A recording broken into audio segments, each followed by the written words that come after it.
ನನ್ನ 100 days fat loss ಜರ್ನಿಯ day 19. ಹೇ everyone, ನಾನು ನಿಮ್ಮ health and fitness coach Sahana.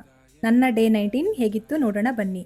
ಬೆಳಗ್ಗೆ ಖಾಲಿ ಹೊಟ್ಟೆಲ್ಲಿ 2 ಗ್ಲಾಸ್ ವಾರ್ಮ್ ವಾಟರ್ ತಗೊಂಡೆ. 9 o'clock ಓಟ್ ಮೀಲ್ ತಗೊಂಡೆ. ಬ್ರೇಕ್ಫಾಸ್ಟ್ ಮುಗಿಸಿ ಜಿಮ್ಮಿಗೆ ಹೋದೆ. Day 19 body weight 73.7. ಇವತ್ತು ನಾನು ಲೆಗ್ ವರ್ಕೌಟ್ ಮಾಡಿಕೊಂಡೆ. ವಾರ್ಮ್ ಇಂದ ಸ್ಟಾರ್ಟ್ ಮಾಡಿದೆ. ತುಂಬ ಜನ ಹೌಸ್ ವೈಫು, ವುಮೆನ್ಸು ಅವ್ರ ಹೆಲ್ತ್ನ ಪ್ರಿಯಾರಿಟೈಸ್ ಮಾಡೋದೇ ಇಲ್ಲ. ದಯವಿಟ್ಟು ನಿಮ್ಮ ಹೆಲ್ತ್ನ ನೀವು ಪ್ರಿಯಾರಿಟೈಸ್ ಮಾಡಲೇಬೇಕು. ನೀವು ಚೆನ್ನಾಗಿದ್ರೆ ಮಾತ್ರ ನಿಮ್ಮ ಕಂಪ್ಲೀಟ್ ಫ್ಯಾಮಿಲಿನ ನೀವು ಚೆನ್ನಾಗಿ ನೋಡ್ಕೊಳಕ್ಕಾಗೋದು. ದಿನದಲ್ಲಿ 1 hour ನಿಮಗೋಸ್ಕರ ಎತ್ತಿಟ್ಕೊಳ್ಳಿ. ಸ್ವಲ್ಪ ಮನೆ ಕೆಲಸ ಪೆಂಡಿಂಗ್ ಇದ್ರೂ ಪರವಾಗಿಲ್ಲ. ವರ್ಕೌಟ್ ಎಲ್ಲ ಮುಗಿಸಿ ಸೆಲ್ಫಿ ತಗೊಂಡೆ. 1 ಸ್ಕೂಪ್ ವೇ ಪ್ರೋಟೀನ್ ತಗೊಂಡೆ. ಮಧ್ಯಾಹ್ನ ಲಂಚಲ್ಲಿ ಬಾಯ್ಲ್ಡ್ ರೈಸ್, ಸೊಪ್ಪಿನ ಸಾರು, ಸ್ಟೀಮ್ ಮಾಡಿರೋ ಪೀಸ್, ಸ್ವಲ್ಪ ಸೊಪ್ಪು, 2 ಕೊಯ್ಲ್ ಎಗ್, ಹಾಗೆ ಸ್ವಲ್ಪ ಕ್ಯಾರೆಟ್ಸ್ ತಗೊಂಡೆ.